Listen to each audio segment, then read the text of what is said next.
কি করে চুপ করে থাকতে পারে বছরের পর বছর? পশ্চিমবঙ্গ ছাড়া কোন রাজ্যে এমনটা হয়? ওয়েস্ট বেঙ্গল ছাড়া কোন রাজ্যে এমনটা আছে?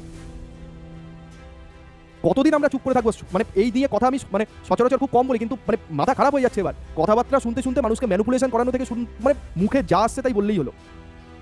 পশ্চিমবঙ্গ ডাব্লিউবিপিএসসি ছাড়া অন্য কোনো পিএসসি, ওপিএসসিকে দেখে শেখা উচিত, ইউপিপিএসসিকে দেখে শেখা উচিত, বিপিএসসিকে দেখে শেখা উচিত যে পাবলিক সার্ভিস কমিশন একটা মানে অটোনোমাস বডি কিভাবে চালাতে হয়।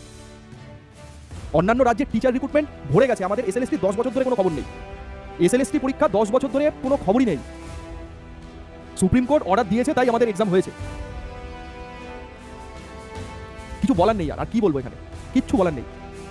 একটা 2 কোটির পেছনে কতগুলো শূন্য থাকে একটু বলার আগে ভাবা উচিত। 2 কোটি মানে কি?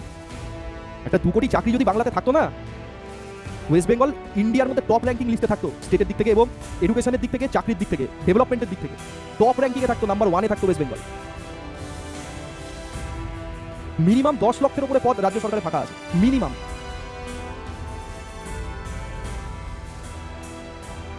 আমি আবারও বলছি, যদি কেউ এটা প্রমাণ করতে পারে, যদি কোনো দল এটা প্রমাণ করতে পারে, ভিডিও করে নতমস্তকে সবার কাছে আমি ক্ষমা চাইবো এবং জয় বাংলা বলবো।